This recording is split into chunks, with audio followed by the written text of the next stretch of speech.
আসসালামু আলাইকুম, কেমন আছেন সবাই? আলহামদুলিল্লাহ আমরাও ভালো আছি। এটা ঈদের পরের দিনের ভিডিও।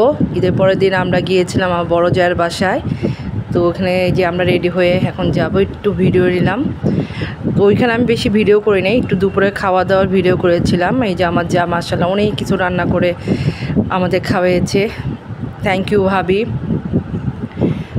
তো ওই যে দুপুরে খাওয়া দাওয়ার পরে বাচ্চারা বিকালে একটু খেলাধুলা করলো, রং টং করলো। আর বিকালে আমি আমার মেয়েকে ঘুম পাড়িয়ে যার বাসায় রেখে আমি আমার নানু বাসায় গিয়েছিলাম। আমাদের সিদ্ধেশ্বরী আমার নানার বাড়ি, তো ওইখানে গিয়েছিলাম, অনেক বছর পর গেলাম, গিয়ে তো অনেক ভালো লাগলো।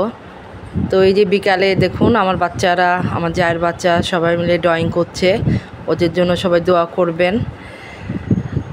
তো বিকালে এই তো 4টা-5টার দিকে পরে আমি আমার নানু বাসায় গিয়েছিলাম। আমার দুই মামা যেখানে থাকে, আসলে এখন আমার নানুও নাই, নানাও নাই। তারপরে সব মামারা বাড়ি থাকে। এই যে মাঝখানের বাড়িটা আমার নানুর। অনেক দিন পর গিয়ে আসলে অনেক ভালো লাগলো, মনটা অনেক খারাপ হয়ে গেছিলো, কারণ অনেকেই আছে যে মারা গিয়েছে, আর সবাই এখন নাই, দুই মামা আর মামি আছে। তো চলে যাচ্ছি, ভালো লাগলে ভিডিওটা লাইক দিবেন। আল্লাহ হাফেজ।